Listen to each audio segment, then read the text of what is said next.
ನಮಸ್ಕಾರ. ಹವ್ಯಕ ಪಾಕಶಾಲೆಗೆ ಸ್ವಾಗತ. ಮಂಗಳೂರು ಕಡೆ ಮಾಡುವಂತಹ ಚಟ್ಟಂಬಡೆ ರೆಸಿಪಿಯನ್ನು ಇವತ್ತು ನಿಮ್ಮ ಜೊತೆ ನಾನು ಶೇರ್ ಮಾಡ್ತಾ ಇದ್ದೀನಿ.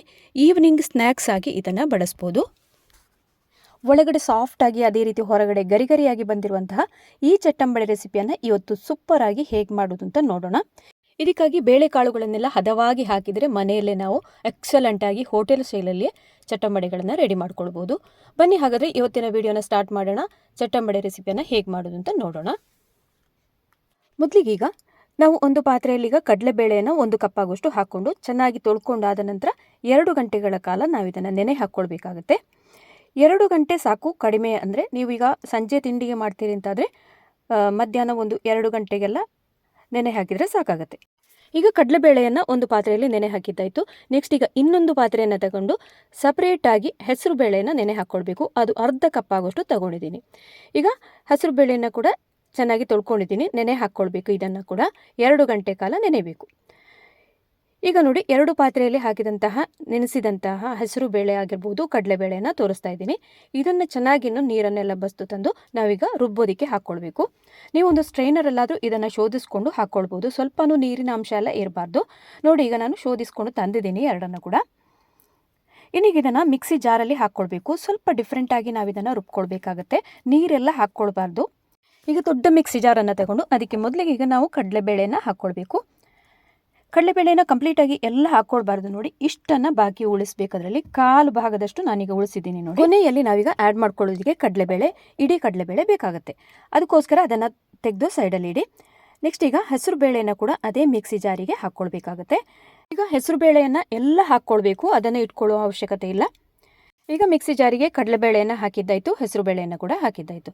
ಇನ್ನು ಸ್ವಲ್ಪನೂ ನೀರು ಹಾಕದೆ ಹಾಗೇ ತರಿತರಿಯಾಗಿ ರುಬ್ಕೊಂಡು ತರೋಣ. ಈಗ ಈ ರುಬ್ಬಿಟ್ಟಂತಹ ಕಡಲೆಬೇಳೆ ಆಗಿರ್ಬೋದು, ಹೆಸರು ಬೇಳೆ ಯಾವ ಥರದಲ್ಲಿ ಹದದಲ್ಲಿ ಇರಬೇಕು ಅಂತ ಒಂದ್ಸಲಿ ನೋಡೋಣ.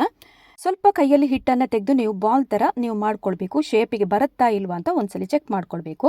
ಆಮೇಲೆ ಇದನ್ನು ನಾವು ಸ್ವಲ್ಪ ಪ್ರೆಸ್ ಮಾಡಿ ಎಣ್ಣೆಗೆ ಬಿಡೋದಕ್ಕಿದೆಯಲ್ಲ, ಅದಕ್ಕೋಸ್ಕರ ಹಿಟ್ಟು ಸರಿಯಾಗಿ ಬಾಲ್ ಮಾಡೋದಕ್ಕೆ ಶೇಪಲ್ಲಿ ಬರ್ತಿಲ್ಲ ಅಥವಾ ಸರಿಯಾಗಿ ನೋಡಿ ಉಂಡೆ ಬರ್ತಿಲ್ಲ ಅಂತಂದಾಗ ನೆಕ್ಸ್ಟ್ ಇನ್ನೊಮ್ಮೆ ನಾವು ಮಿಕ್ಸಿ ಮಾಡಿ ತಂದು ಪಲ್ಸ್ ಮೋಡಲ್ಲಿ ಇಟ್ಟು ಗ್ರೈಂಡ್ ಮಾಡಿದರೆ ತುಂಬ ಸರಿಯಾಗಿ ಉಂಡೆ ಮಾಡೋದಕ್ಕೆ ಬರುತ್ತೆ. ನೋಡಿ, ಈ ಥರ ಬರಬೇಕಿದು. ಈ ಶೇಪಲ್ಲಿ ಬಂದರೆ ನಿಮಗೆ ಚಟ್ಟಂಬಡೆ ಸರಿಯಾದ ಹದಕ್ಕೆ ಹಿಟ್ಟು ರೆಡಿಯಾಗಿದೆ ಅಂತ ಅರ್ಥ. ಇನ್ನೀಗ ತೆಗೆದು ಇದನ್ನು ಇನ್ನೊಂದು ಮಿಕ್ಸಿ ಜಾರಿಂದ ತೆಗೆದು ಮಿಕ್ಸಿಂಗ್ ಬೌಲಿಗೆ ಹಾಕ್ಕೊಳ್ತಾ ಇದ್ದೀನಿ. ಈಗ ರುಬ್ಬಿಟ್ಟಂತಹ ಕಡಲೆಬೇಳೆ ಮತ್ತು ಹೆಸರು ಬೇಳೆ ಮಿಶ್ರಣವನ್ನು ಹಾಕಿದ್ದಾಯಿತು. ನೆಕ್ಸ್ಟ್ ಇದಕ್ಕೆ ಇನ್ನೀಗ ನಾವು ರುಚಿಗೆ ತಕ್ಕಷ್ಟು ಉಪ್ಪನ್ನು ಕೂಡ ಆ್ಯಡ್ ಮಾಡ್ಕೊಳ್ಬೇಕು. ಈ ಹಂತದಲ್ಲಿ ಉಪ್ಪನ್ನು ಹಾಕಿ ಆದ ನಂತರ ನೆಕ್ಸ್ಟ್ ಈಗ ಇಲ್ಲಿ ಸಣ್ಣಕ್ಕೆ ಹೆಚ್ಚಿರುವಂತಹ ಕಾಯಿ ಹೋಳುಗಳನ್ನು ತಗೊಂಡಿದ್ದೀನಿ.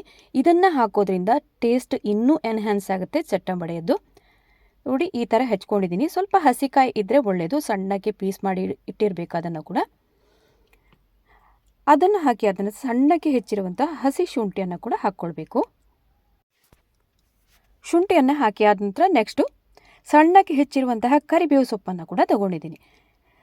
ನೋಡಿ, ಸ್ಮಾಲ್ ಪೀಸಾಗಿ ಕಟ್ ಮಾಡ್ಕೊಳ್ಬೇಕು. ಅದನ್ನು ಕೂಡ ಈಗ ಕರಿಬೇವು ಸೊಪ್ಪನ್ನು ಹಾಕಿ ಆಯಿತು. ನೆಕ್ಸ್ಟ್ ಈಗ ಖಾರಕ್ಕೆ ನಿಮಗೆ ಹಸಿಮೆಣಸಿನಕಾಯನ್ನು ಕೂಡ ಸಣ್ಣಕ್ಕೆ ಹೆಚ್ಚಿಕೊಂಡು ಹಾಕ್ಕೊಳ್ಬೇಕು. ನಿಮಗೆ ಖಾರ ತಿನ್ನೋರು ಅಂತ ಆದರೆ ಒಂದು 4-5 ಎಲ್ಲ ಹಾಕ್ಕೊಳ್ಬೋದು. ಕೊನೆಯಲ್ಲಿ ನಾವೀಗ ಆಗಲೇ ತೆಗೆದಿಟ್ಟಂತಹ ಕಡಲೆಬೇಳೆಯನ್ನು ಹಾಕ್ಕೊಳ್ಬೇಕು. ಇದು ಹಾಕೋದ್ರಿಂದ ಅಂತೂ ಬಾಯಿಗೆ ಸಿಕ್ಕಿದಾಗ ಸೂಪರ್ ಆಗುತ್ತೆ ಟೇಸ್ಟು. ಈಗ ಕಡಲೆಬೇಳೆ ಹಾಕಿದ್ದಾಯಿತು. ಬಾಕಿ ಎಲ್ಲ ಪದಾರ್ಥಗಳನ್ನು ನಾವು ಹಾಕ್ಕೊಂಡಿದ್ದಾಯಿತು. ಇನ್ನು ಚೆನ್ನಾಗಿ ಮಿಕ್ಸ್ ಮಾಡ್ಕೊಳ್ಳೋಣ. ಸ್ವಲ್ಪನೂ ನೀರೆಲ್ಲ ಹಾಕ್ಕೊಳ್ಬಾರ್ದು, ಹಾಗೇ ಮಿಕ್ಸ್ ಮಾಡ್ಕೊಳ್ಬೇಕು. ಈಗ ಬರೀ ಕಡಲೆಬೇಳೆಯನ್ನು ಹಾಕೋದ್ರಿಂದ ಗಟ್ಟಿ ಆಗುತ್ತೆ ಒಳಗಡೆ, ಅಷ್ಟು ನಿಮಗೆ ಸಾಫ್ಟಾಗಿ ಬರಲ್ಲ. ನೀವೀಗ ಹೆಸರು ಬೇಳೆನ ಆ್ಯಡ್ ಮಾಡಿದೆ ಇದೆಯಲ್ಲ, ಸೂಪರ್ ಆದಂತಹ ಟೇಸ್ಟು. ಹೊರಗಡೆ ಗರಿಗರಿಯಾಗಿ ಒಳಗಡೆ ಸಾಫ್ಟಾಗಿ ಬರುತ್ತೆ. ಈಗ ನೋಡಿ, ಶೇಪಿಗೆ ನಾನು ತರ್ತಾ ಇದ್ದೀನಿ. ಬಾಲ್ ಥರ ಮಾಡಿಕೊಂಡು ಯಾವ ಥರ ಚಟ್ಟಂಬಡೆನ ರೆಡಿ ಮಾಡ್ಕೊಳ್ಳೋದು ಅಂತ ನೋಡೋಣ. ಕೈಯಲ್ಲಿ ಬಾಲ್ ಆಗಿ ಮಾಡಿಕೊಂಡು ನೋಡಿ, ಈ ಥರ ಪ್ರೆಸ್ ಮಾಡ್ಕೊಳ್ಬೇಕು ಸ್ವಲ್ಪ ಮೇಲಿಂದ. ಇಷ್ಟು ಮಾಡಿದ್ರೆ ನಾವೀಗ ಎಣ್ಣೆಯಲ್ಲಿ ಬಿಡೋದಕ್ಕೆ ಸುಲಭವಾಗುತ್ತೆ. ನೋಡಿ, ಹೀಗೆ ಬರಬೇಕು.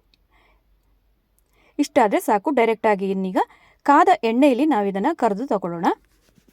ಈಗ ಸ್ಟವ್ ಮೇಲೆ ಆಗಲೇ ಎಣ್ಣೆಯನ್ನು ಬಿಸಿಗೆ ಇಟ್ಟಿದ್ದೀನಿ. ಕಾದ ಎಣ್ಣೆಯಲ್ಲಿ ಒಂದೊಂದಾಗಿ ಚಟ್ಟಂಬಡೆಗಳನ್ನು ಕರೆದು ತಗೊಳ್ಳೋಣ. ಸ್ಟಾರ್ಟಿಂಗಲ್ಲಿ ಮೀಡಿಯಮ್ ಉರಿನಲ್ಲಿ ಇಟ್ಕೊಂಡು ಎಣ್ಣೆಯನ್ನು ಕಾಯೋದಕ್ಕೆ ಇಟ್ಕೊಳ್ಬೇಕು. ಎಲ್ಲ ಚಟ್ಟಂಬಡೆಗಳನ್ನು ಹಾಕಿ ಆದ ನಂತರ ಲೋ ಟು ಮೀಡಿಯಮ್ ಊರಿನಲ್ಲಿ ಇಟ್ಕೊಂಡು ಇದನ್ನು ಹುರಿದು ತಗೊಳ್ಬೇಕು. ಕೊನೆಯವರೆಗೂ ಮೀಡಿಯಮ್ ಊರಿನಲ್ಲಿ ಇಟ್ಕೊಂಡ್ರೆ ಮೇಲೆ ಮಾತ್ರ ನಿಮಗೆ ಬ್ರೌನ್ ಕಲರಿಗೆ ಬರುತ್ತೆ, ಒಳಗಡೆ ಬೆಂದಿರಲ್ಲ. ಅದಕ್ಕಾಗಿ ಸ್ವಲ್ಪ ಕಮ್ಮಿ ಮಾಡ್ಕೊಳ್ಬೇಕು ಉರಿಯನ್ನು.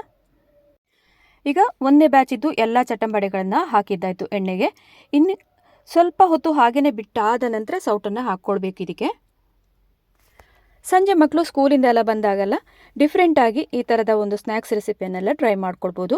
ಒಂದೇ ಥರದ ತಿಂಡಿ ತಿಂದು ಬೇಜಾರಾಗಿದ್ದಾಗ ಹೀಗೆ ಮಾಡಿಕೊಡೋದ್ರಿಂದ ಮಕ್ಕಳು ಕೂಡ ಇಷ್ಟಪಟ್ಟು ತಿಂತಾರೆ ಇದನ್ನು. ಇನ್ನೀಗ ಲೋ ಟು ಮೀಡಿಯಮ್ ಊರಿನಲ್ಲೇ ಚಟ್ಟಂಬಡೆಗಳನ್ನು 2 ಸೈಡು ಬ್ರೌನ್ ಕಲರ್ ಬರೋ ತನಕ ನಾವು ಕರೆದು ತಗೊಳ್ಬೇಕು. ಈಗಾಗಲೇ ನೋಡಿ ಆಗಿದೆ ಇದು. ಇಷ್ಟಾದರೆ ಸಾಕಾಗತ್ತೆ. 2 ಕಡೆ ಕೂಡ ಸರಿಯಾಗಿ ಬೆಂದಿದೆ ನೋಡಿ, ಬ್ರೌನ್ ಕಲರಿಗೆ ಬಂದಿದೆಯಲ್ಲ, ಗೋಲ್ಡನ್ ಬ್ರೌನ್ ಕಲರ್. ಇನ್ನಿದನ್ನು ತೆಗೆದು ಒಂದು ತಟ್ಟೆಗೆ ಹಾಕ್ಕೊಳ್ಳೋಣ. ಅಲ್ಲಿಗೆ ಫಸ್ಟ್ ಬ್ಯಾಚ್ ಇದು ರೆಡಿ ಮಾಡಿದಂಗಾಯಿತು. ನೆಕ್ಸ್ಟ್ ಇನ್ನೀಗ ಬಾಕಿ ಉಳಿದಿರುವಂಥ ಹಿಟ್ಟನ್ನು ಕೂಡ ಅದೇ ರೀತಿಯಾಗಿ ಕರೆದು ತಗೊಳ್ಬೇಕು. ಸಖತ್ ಟೇಸ್ಟಿಯಾಗಿರುವಂತಹ ಈ ಚಟ್ಟಂಬಡೆ ರೆಸಿಪಿಯನ್ನು ನೀವು ಕೂಡ ಮನೆಯಲ್ಲಿ ಟ್ರೈ ಮಾಡಿ ನೋಡ್ತೀರಿ ಅಂತ ಅಂದ್ಕೊಂಡಿದ್ದೀನಿ. ಇವತ್ತಿನ ಈ ರೆಸಿಪಿ ನಿಮಗೆ ಇಷ್ಟ ಆದಲ್ಲಿ ಚಾನಲನ್ನು ಹೊಸಬ್ರು ಯಾರಾದರೂ ನೋಡ್ತಾ ಇದ್ದರೆ ಸಬ್ಸ್ಕ್ರೈಬ್ ಮಾಡ್ಕೊಳ್ಳಿ. ಅದೇ ರೀತಿಯಾಗಿ ಹೆಚ್ಚಾಗಿ ಎಲ್ಲ ಕಡೆ ಶೇರ್ ಮಾಡಿ ಸಪೋರ್ಟ್ ಮಾಡಿ. ಇನ್ನು ಮುಂದೇನೂ ಒಳ್ಳೊಳ್ಳೆ ರೆಸಿಪಿಗಳನ್ನು ನಿಮ್ಮ ಜೊತೆ ಶೇರ್ ಮಾಡ್ತಾನೆ ಇರ್ತೀನಿ. ನಿಮ್ಮ ಸಪೋರ್ಟು ಕೂಡ ಹೀಗೇ ಇರಲಿ ಅಂತ ಕೇಳ್ಕೊಳ್ತಾ ಇದ್ದೀನಿ. ಇನ್ನೊಂದು ಹೊಸ ರುಚಿಯೊಂದಿಗೆ ಮತ್ತೆ ನಾನು ನಿಮ್ಮನ್ನು ಭೇಟಿ ಆಗ್ತೇನೆ ಅಂತ ಹೇಳ್ತಾ ಅಲ್ಲಿ ತನಕ ನಮಸ್ಕಾರ.